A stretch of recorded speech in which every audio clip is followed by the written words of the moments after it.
Hare Krishna. So Hare Krishna, welcome you all again on our new discussion on Srimad Bhagavad Gita. So today the first session, I will try to cover up few important things before heading up to chapter 1. So I'll share my screen and then we'll discuss on those points. So let's do some Mangala first. Om Namo Bhagavate Vasudevaya.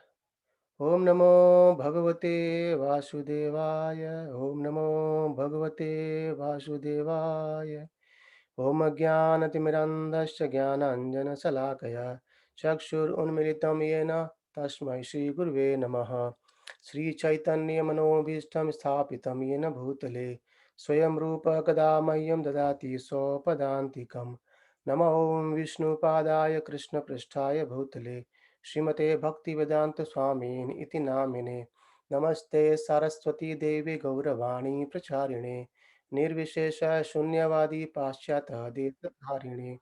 जय श्री कृष्ण चैतन्य प्रभु नित्यानंद श्री अद्वैत गदाधर श्रीवासादि गौर भक्त वृंद. हरे कृष्ण कृष्ण कृष्ण हरे हरे, हरे Ram Ram Ram Hare Hare. Hare Krishna, dear devotees. Are you Hare Krishna. Frank Kaya? That's Frank. Okay, so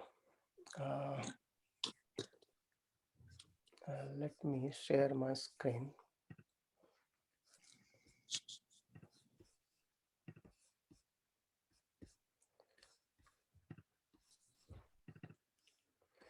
So basically, we will be going through Bhagavad Gita as it is. That is this one. This is by His Divine Grace, Shri Bhaktivedanta Swami Srila Prabhupada. So if you have this book with you, that's very great. If you don't have, let me know. I'll try to post towards your home somehow or other. Right.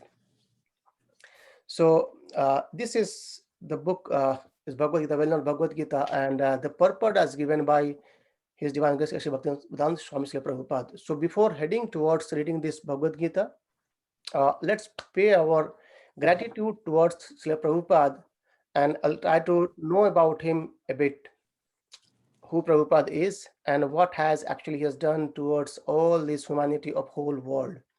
So I've made some very, very brief points for Srila Prabhupada. So Srila Prabhupada, he is well known as Srila Prabhupada or Swami Prabhupada, and his name is, his Divine Grace, Shri Bhaktivedanta Swami Srila Prabhupada. So there are a few, very, very few points about Srila Prabhupada. So Prabhupada's actual, his when he was born on 1st September 1896 in a pious Hindu family in Calcutta, and his name was Abhay Charan De. So his father name was Gaur Mohan De, and then he went through studies, and he used to study in in English medium, Scottish mediums as well. And then in 1922 he met his spiritual master, or basically the first meeting with Srila Bhaktivedanta Swami Thakur. So one of his friend has asked him to come to meet Srila Bhaktivedanta Swami Thakur. However, Srila Prabhupada was actually, his father was very much towards this divine literature, Srimad Bhagavad Gita and Bhagavatam, so he was completely aware about all this knowledge of this. And then after that, by meeting with Srila Bhaktivedanta Swami Thakur, Srila Prabhupada accepted him through his mentally as his guru. And after that, Abhay or Srila Prabhupada, actually he became his disciples in 1933. So after 11 years, Prabhupada actually he got initiated by Srila Bhaktivedanta Swami Thakur. And then in next 32 years, he was preparing for his journey to West. Why West? Because the instructions given by his spiritual master, Srila Bhaktivedanta Swami Thakur, saying that you should go to West and preach about Krishna consciousness. And when you have money, print books. So print books means this divine literature books, right? And these are the two instructions given to Srila Prabhupada. And from that day, Srila Prabhupada has made his goal of life these two instructions: to go to West and preach Krishna consciousness, and then spread the books or write the books for the whole welfare of whole humanity across the whole world.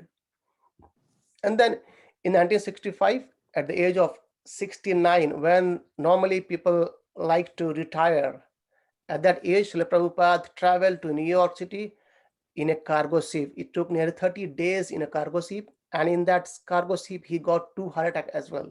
However, he was quite confident in his instructions of his spiritual masters as well as Lord Sri Krishna. And then eventually, July 11th, 1966, he officially registered this society is known as International Society for Krishna Consciousness, well known throughout the world as Hare Krishna Movement or ISKCON.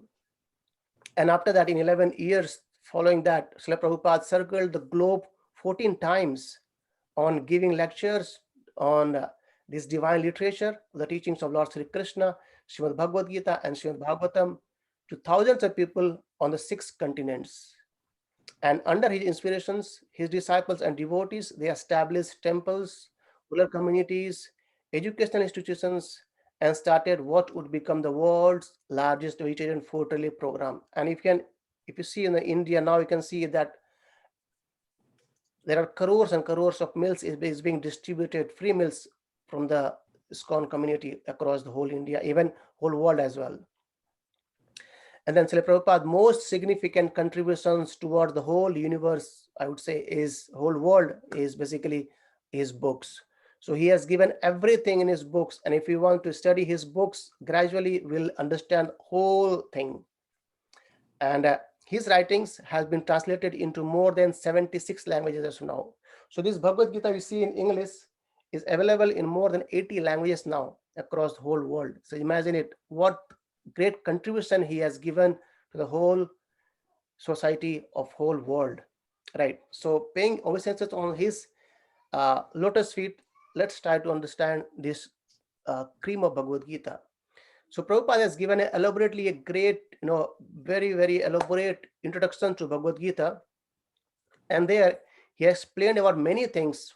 Basically, he has given all the content what's there inside the whole Bhagavad Gita, and in a very brief, but it actually elaborate as well. So let's try to go through some of the points of that. So first, Prabhupada says Bhagavad Gita. So what is Bhagavad Gita? And anyone, if he feels that I'm going fast or have any questions, please feel free to unmute yourself and ask the questions. The purpose says that the purpose of Bhagavad Gita is to deliver mankind from the nuisance of material existence. What that does mean? Basically, we as a living entity, we are actually being bound by this material existence, and the cycle of birth, death, old age, and disease is continuous again and again and again and again. There are 8.4 million species of life, and we are going through those spaces.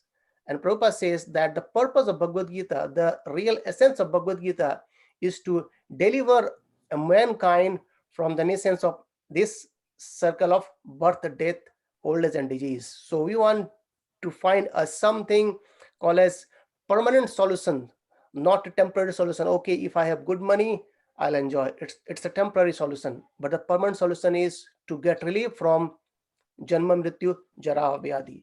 And then Prabhupada says, every man is in difficulty in so many ways, as Arjuna also was in difficulty in having to fight the battle of Kurukshetra.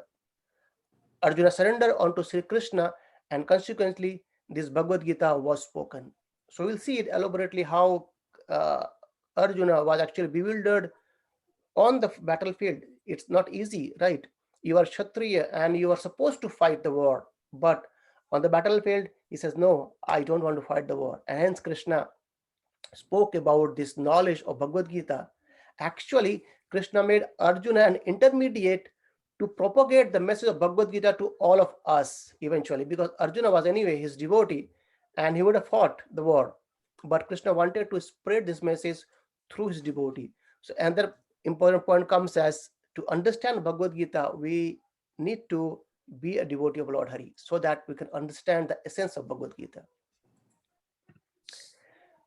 So Bhagavad Gita is also called as Gita Upanishad. So there are 108 prominent Upanishads, and it's been described very nicely that the Vedas are the four Vedas are actually forest. Like when you go to forest, you can see trees, you can see small plants, even herbs, the birds, the flowers, and lakes and rivers, and many many things you can find inside the forest, isn't it? However, Vyasadeva explained that the Upanishads are known as flowers in the forest. So from the old Vedas, the Upanishads, 108 Upanishads are called as the flowers. And what you do with the flowers? We make garland. And when you pick up the flowers and make a garland, that becomes a garland of flowers. That is called as Bhagavad Gita or Gita Upanishad. So that's why it's called as it's the essence of all Vedic knowledge and one of the most important Upanishads in Vedic literature.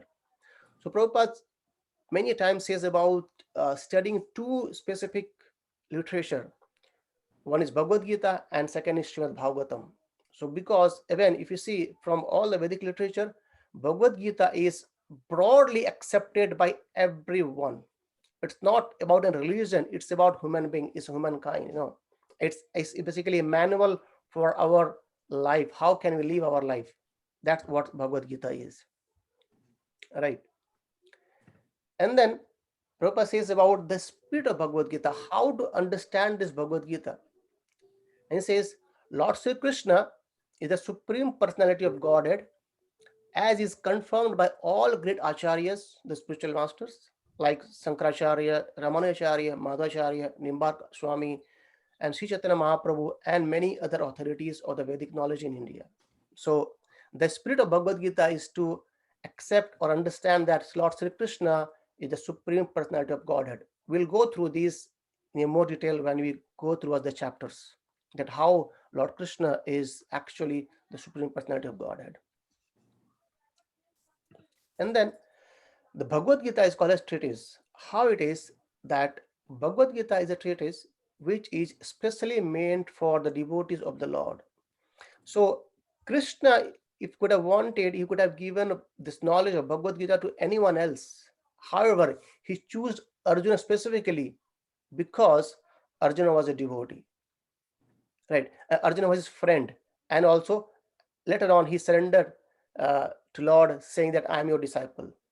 So when we want to understand Bhagavad Gita, first we need to accept Lord Krishna as Lord Sri Krishna, as supreme personality of Godhead, and then follow his instructions very well.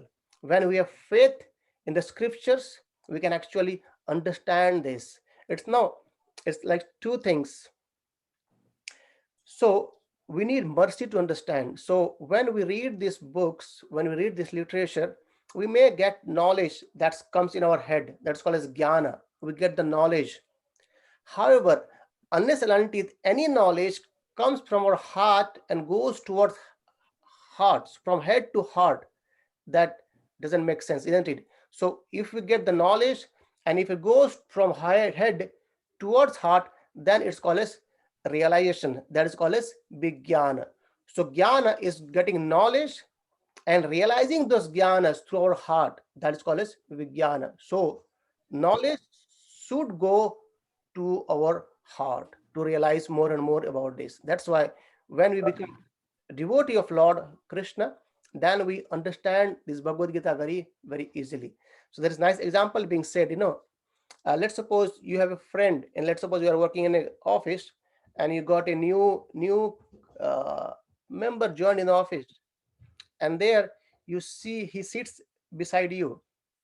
So the very first day, you will go and communicate with him, but you won't be expressing your all the thoughts. Now you can go, okay, let's go for a walk, or let's go for a coffee or a tea.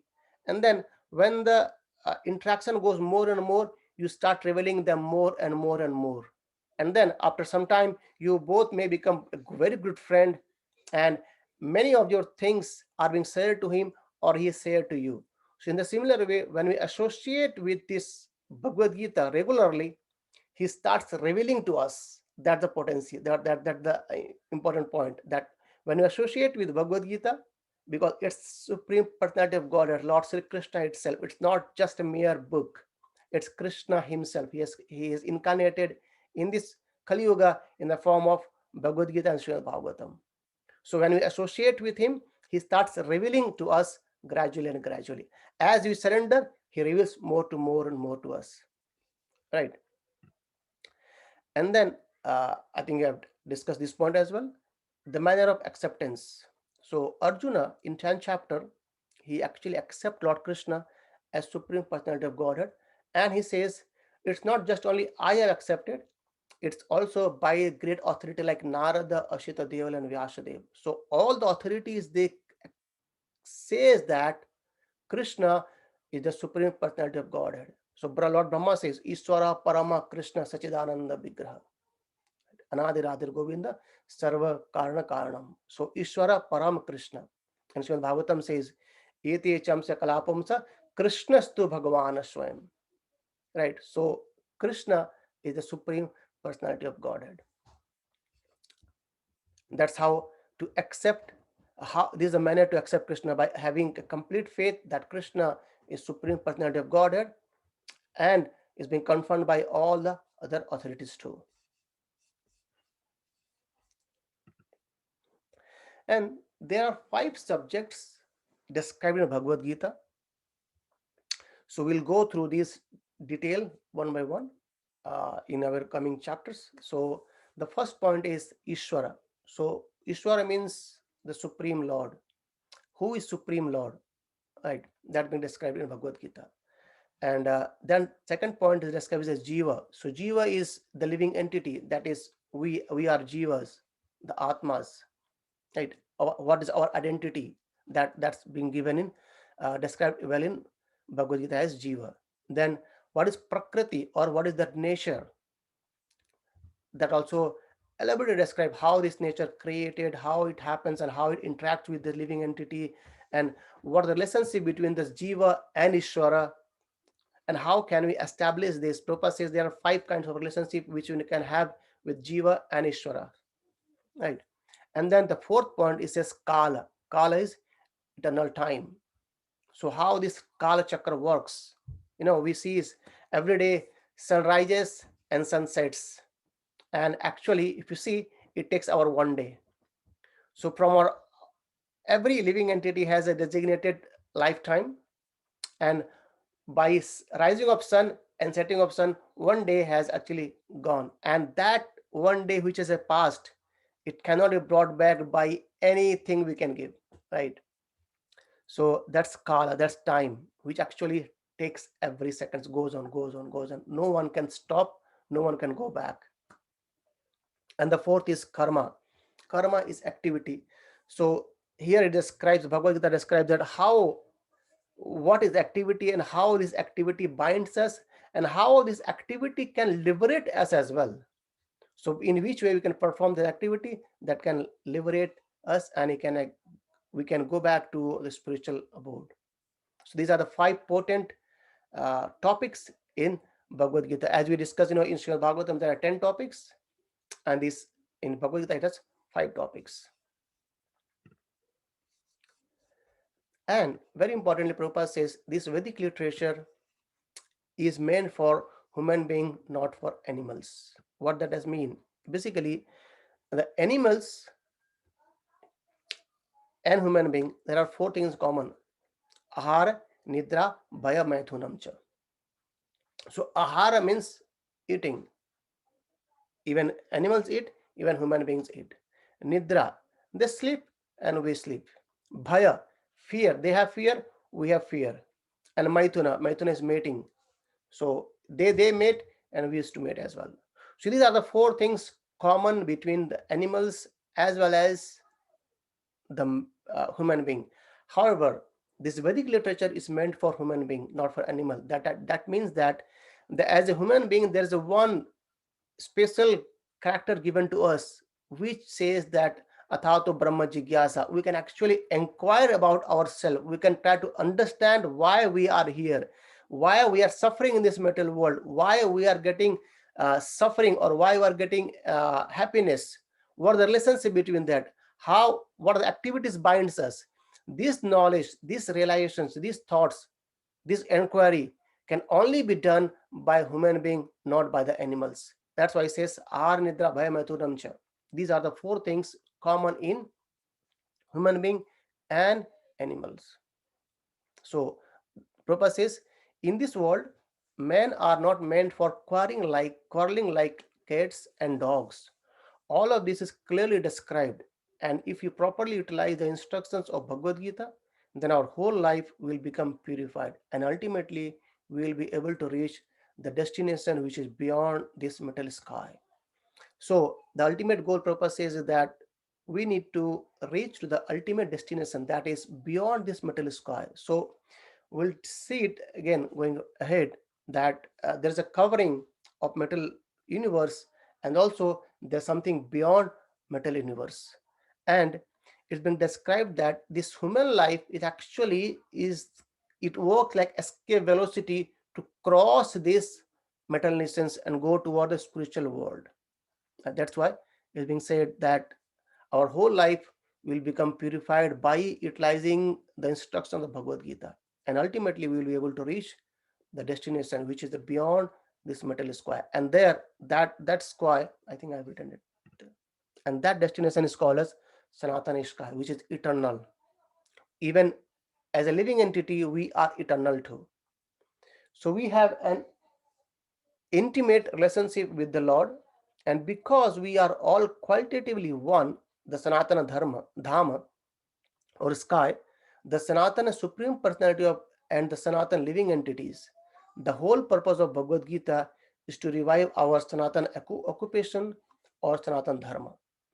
We are temporarily engaged in different activities, but all these activities can be purified when we give up all these temporary activities and take up the activities which are prescribed by the Supreme Lord. This is called our pure life. So that's how our pure life is, because to go towards the spiritual sky or Sanatana Dharma or follow Sanatana Dharma. And that's what Bhagavad Gita teaches us. And that's purpose says the whole purpose of Bhagavad Gita is to revive our own uh, Sanatan occupation or Sanatan Dharma, or our understanding our identity basically. So it's being described that as a living entity, it says, Jivera Swarupahe Nitya Krishna Radas. So we are, as a living entity, we are the servant of Lord Sri Krishna. And that is the one we need to realize. Right. So that's the purpose of our life. And then a few facts on Bhagavad Gita is very, I think, well known to everyone as well. So it's been spoken by Lord Sri Krishna at Kurukshetra in the battlefield. We all know it's a battlefield between Pandava and Kauravas, and there are so many. Like it says, the billions of people have laid down their lives in that. And this Bhagavad Gita had 18 chapters, and 18 chapters are divided into three parts. First six is specifically says about karma yoga and activities, how to do. And even chapter 2 actually is basically whole thing is given in chapter 2, but especially the first part, chapter 1 to chapter 6, is karma yoga. And then again, chapter 13 to chapter 18 is jnana yoga. However, in the middle, chapter 7 to chapter 12, that's called as bhakti yoga. So karma and jnana, and in the middle part is bhakti yoga. Why it's middle is bhakti yoga? Because in the middle is very, very important. And I devotee explains nicely that when we go to ask for some sandwiches, so we see the upper layer and the lower layer are breads. The filling in the middle is that important, what you want in the middle, isn't it? The bread remains same, but the item or the names of the sandwich changes depending on the middle part of the filling. That's how Bhagavad Gita's middle part is bhakti yoga. That's very, very important. And it had 700 slokas. And Lord Krishna spoke 574 slokas. Arjuna spoke 84 slokas. Sanjay spoke 41 slokas. Dhritarashtra 1 sloka, the very first sloka. And this battle went for 18 days. And approx 1 billion and 660 millions plus warrior laid down their life. and there are many more, like, because this Bhagavad Gita can purify our heart. It can give us shelter to the lotus feet of Lord Hari. It can take us back to the spiritual world, right? So again, this point, basically what happens, how it goes inside. So Vyasadeva, who actually given all the literature to us in a book format or written format, and he used to speak this whole Vedic literature, and Lord Ganesha used to write it. So that's a very elaborate one on outer thing, right? And inside that, what happens, Vaishampayana Rishi, who is actually narrating Mahabharata to King Janmejaya, and Janmejaya is again, I think it's the son of Parishit Maharaj. So Vaishampayana Rishi is narrating Mahabharata to Janmejaya, and in that Mahabharata is a small part where Sanjaya is again a disciple of Vyasadeva, and Sanjaya is narrating to Dhritarashtra what's happening in the war. So inside Mahabharata, there is a small part of war or battle in the Kurukshetra, and there, in between that war, there is a part where Lord Krishna is actually narrating, or he's speaking Bhagavad Gita to Arjuna. So that small part is being spoken by Sanjay to Dhritarashtra. So Dhritarashtra was blind. It's being described that he was blind by his eyes.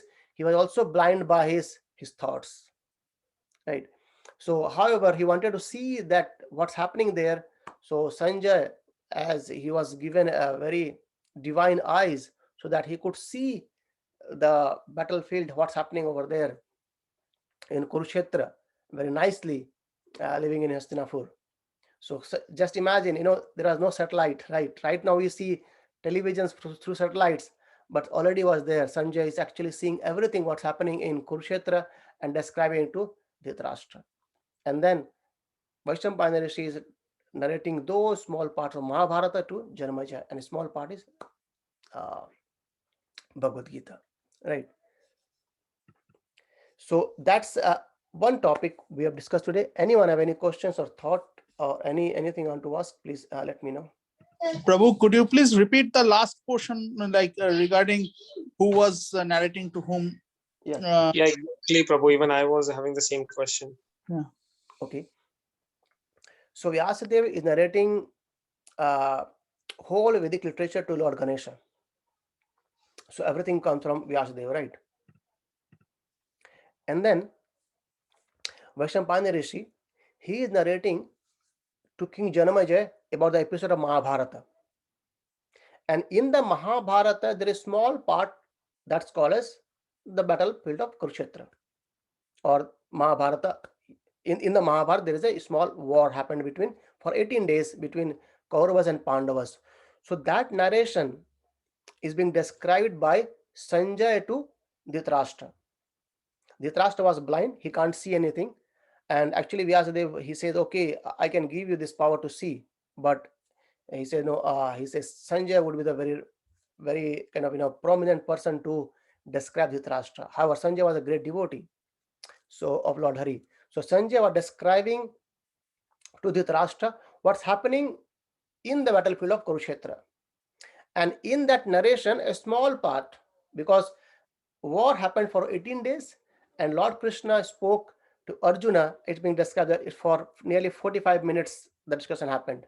So it's a discussion between Arjuna and Lord Sri Krishna that's being spoken by Sanjay to Dhritarashtra. That's mediator of all war, and that is a part of Mahabharata, and that's also a part of whole Vedic literature.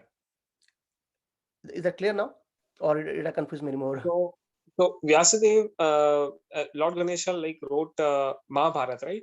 Narrated by Vyasadeva, or Bhagavad Gita. Yes, so Vyasadeva actually, not only Bhagavad Gita, all this Vedic literature, what we see is actually spoken by Vyasadeva and are written by Lord Ganesha. Okay. And this Vaishampaya Rishi and King Janmejaya, they're like completely different entities. They're not with this Bhagavad Gita or something, right? So Or they are they are discussing Mahabharata. okay, okay. As if, like, in Srimad Bhagavatam, we says that, Sutta Goswami narrated Srimad Bhagavatam to Sonakadi Rishi. However, they were there discussing the narration between Sukdev Goswami and Parikshit Maharaj. So Vaisampaya Rishi and King Janmejaya, they are discussing this whole Mahabharata Yes. written by Lord Ganesha. Yeah. And, And okay, spoken by okay. Vyasdev, yes. And in that Mahabharata, small part is Right, Bhagavad Gita. right. Bhagavad Gita. Got it. Thank you, Prabhupada. Okay. Anyone have any other questions or thoughts? I think I have a question in the chat.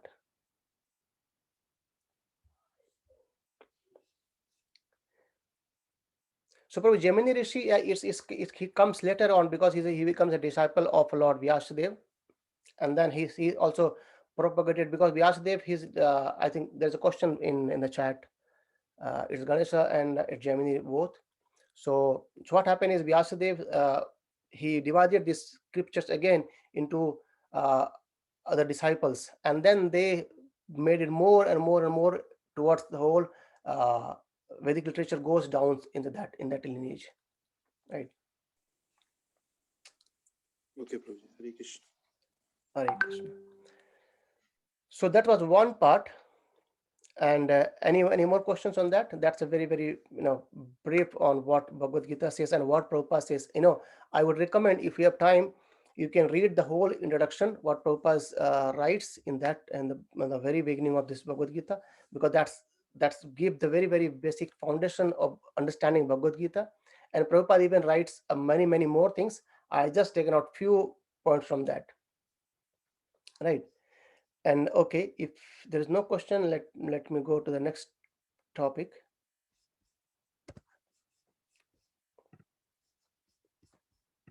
Okay.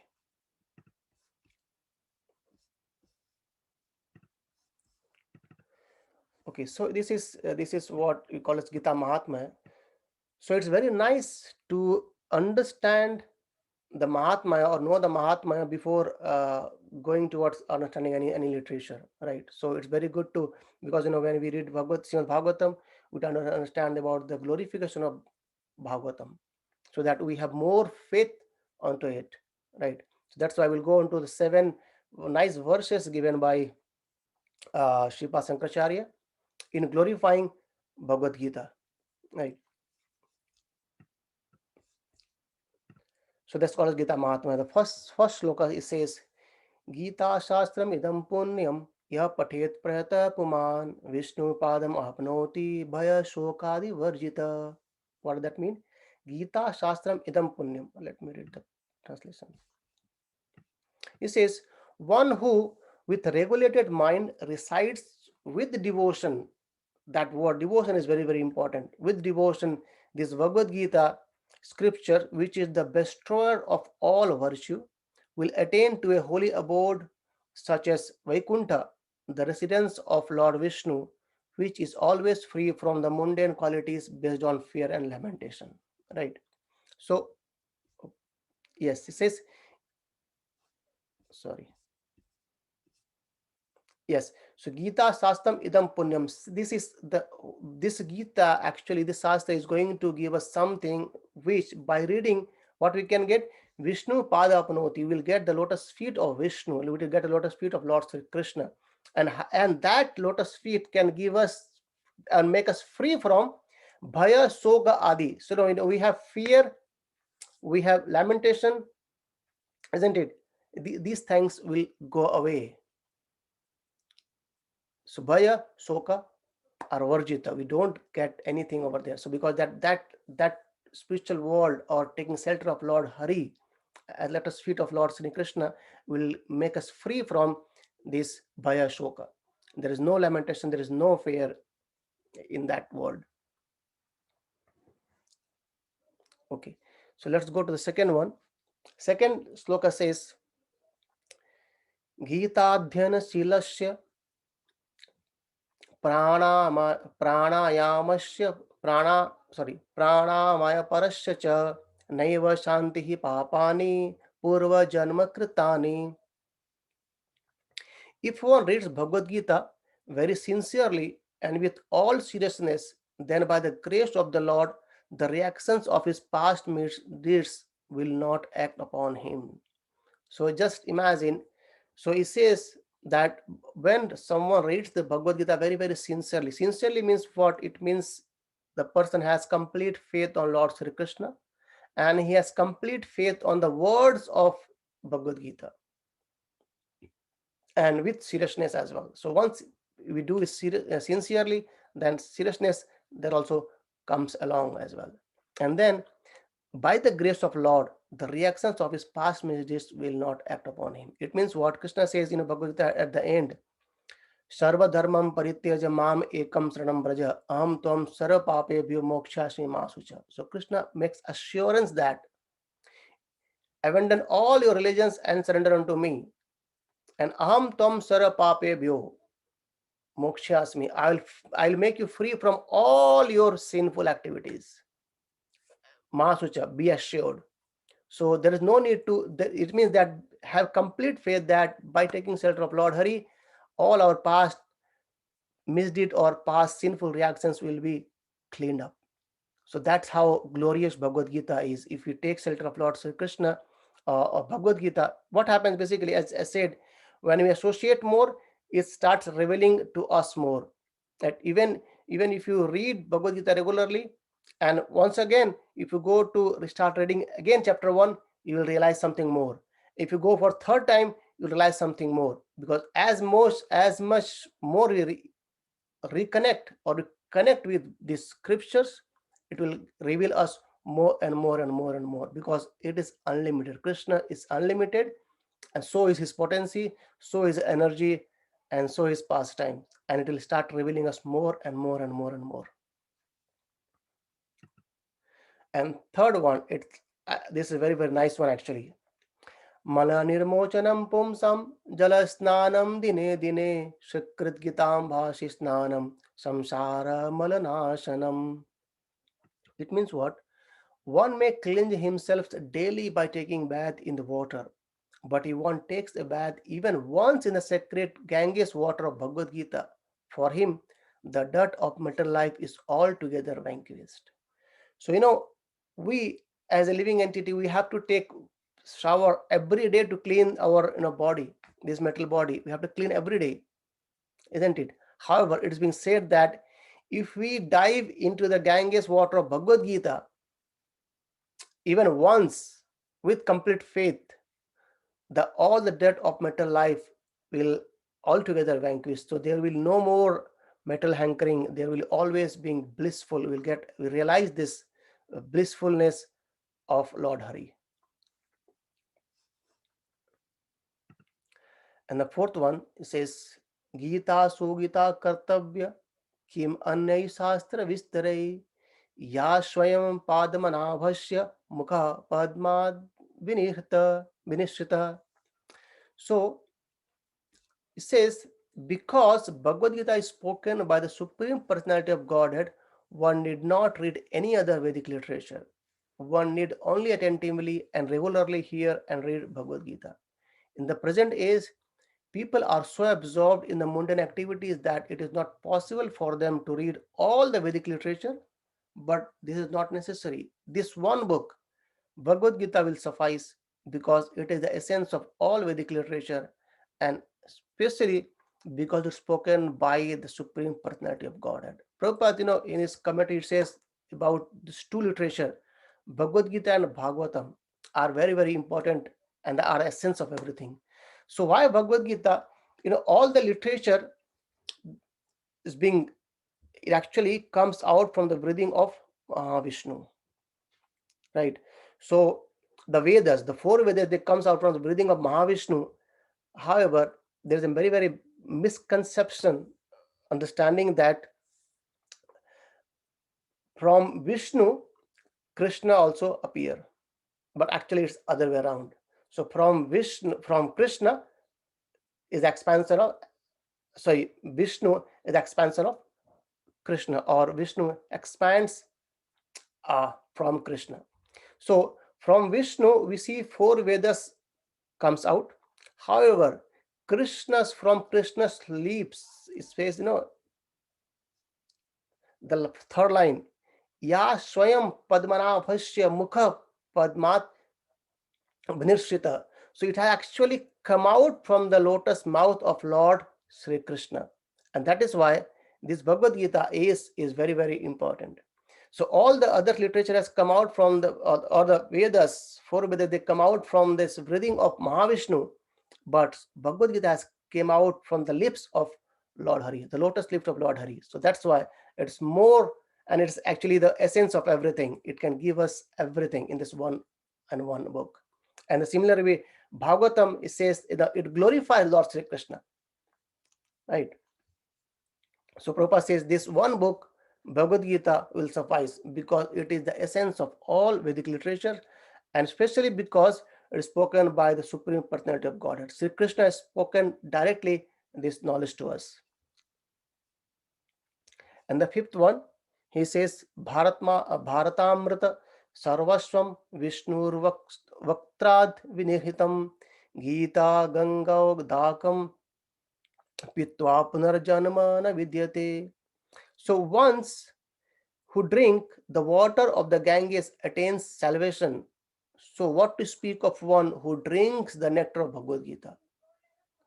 So Bhagavad Gita is the essential nectar of the Mahabharata and is spoken by Lord Sri Krishna himself, the original Vishnu.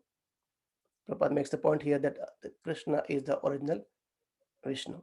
So one who drinks the water of Ganges, he attains salvation. So drinking the water from the Ganges or taking bath in the water of the Ganges.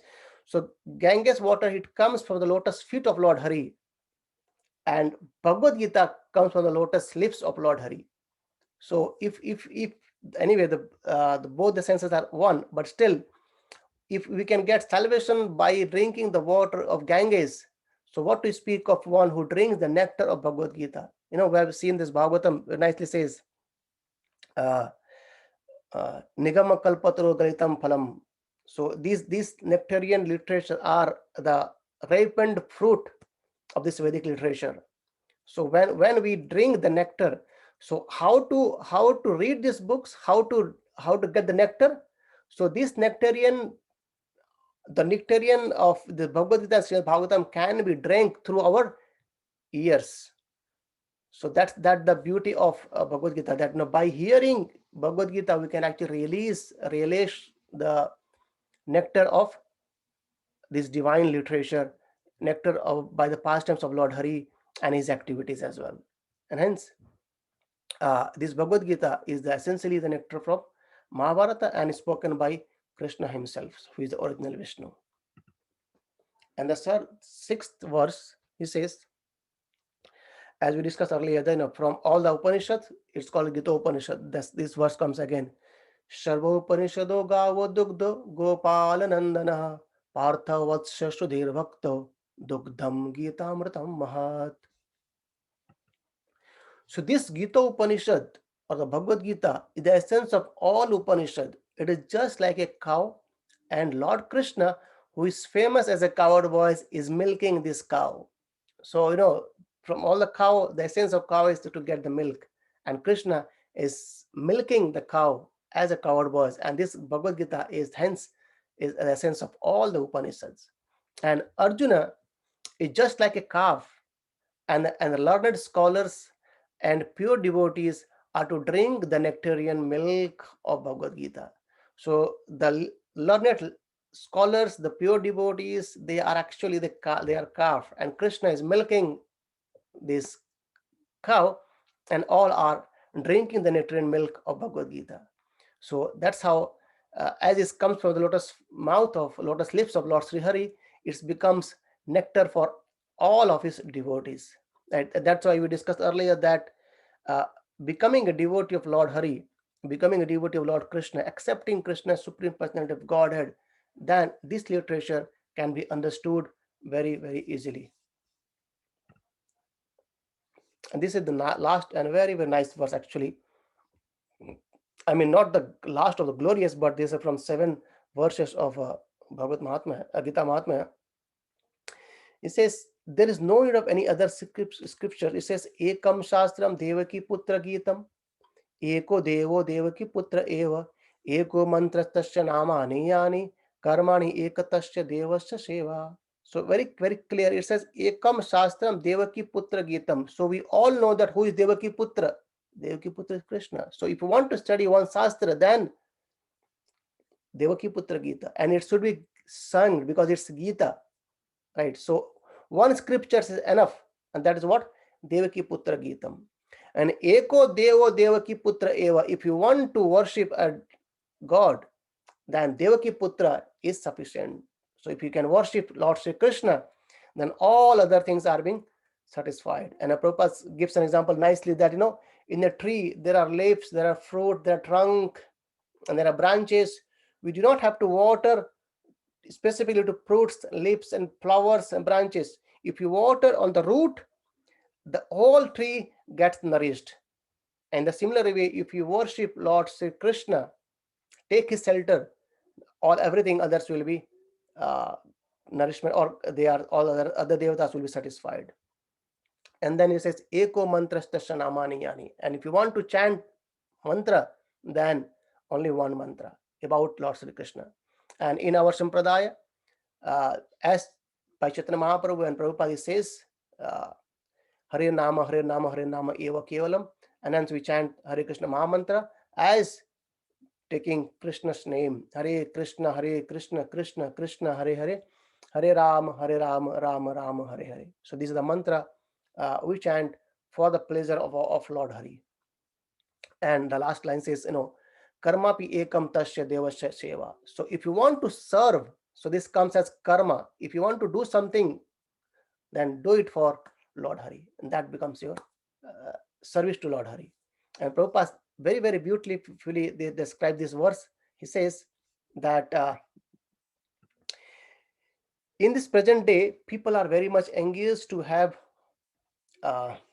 one scripture, one God, one religion, and one occupation. Therefore, ekam shastram devaki putra geetam. Let there be one scriptures, only one common scriptures for the whole world, that is Bhagavad Gita. And eko devo devaki putra eva. Let there be one God for the whole world, Sri Krishna. Eko mantra tasya namani. And one hymn, one mantra, one prayer, the chanting of his name, Hare Krishna, Krishna Krishna, Hare Hare, Hare Rama, Rama Rama, Hare Hare. And karma pi ekam tasya devasya seva. And let there be one work only, the service of the Supreme Personality of Godhead. So these are the basically from the previous slide and this slide, we nearly have kind of concluded the introduction part written by Srila Prabhupada in this Bhagavad Gita as it is. Anyone have any questions or thought, want to share something? We can discuss.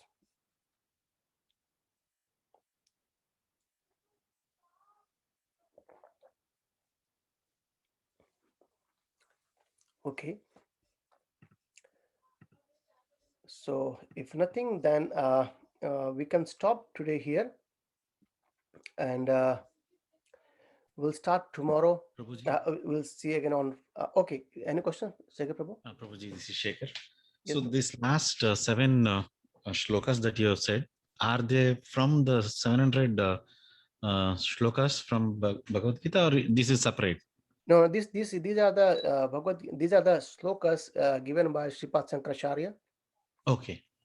So the on the glorification of Srimad Bhagavad Gita, Sripad Shankaracharya has given this his glorification onto this. Yeah. It's called as Gita Mahatmya as well. Correct. Thank you, Prabhuji. Okay. So we'll meet on next Monday because somehow or other this Friday I'm going out for some other thing. So we'll discuss Bhagavad Gita again on Monday, and there we'll start chapter 1. Right. So just I wanted to make a a nice understanding of the introduction part, because Prabhupada has written so much in introduction, and that's very important to us. Right. So, Prabhu, no class for this week? No, Prabhu, we will doing. I'm saying Bhagavad Gita we'll do on Monday, and as Okay. discussed, from tomorrow we'll start reading Srila Prabhupada books. So we'll start with Okay. On the Way to Krishna. So that is basically we will be all will be reading one para and we'll discuss on that. Okay. Hare Krishna. Hare Krishna. Thank you very much. Srimad Jai Jai Bhagavad Shri Gita ki, Jai. Jai. Srila Jai. Prabhupada ki, Jai. Ananta Koti Jai. Vaishnava ki. Jai. Jai. Krishna. Hare Krishna, Prabhu. Hare Krishna. Hare Krishna. Hare Krishna. Hare Krishna, Prabhuji.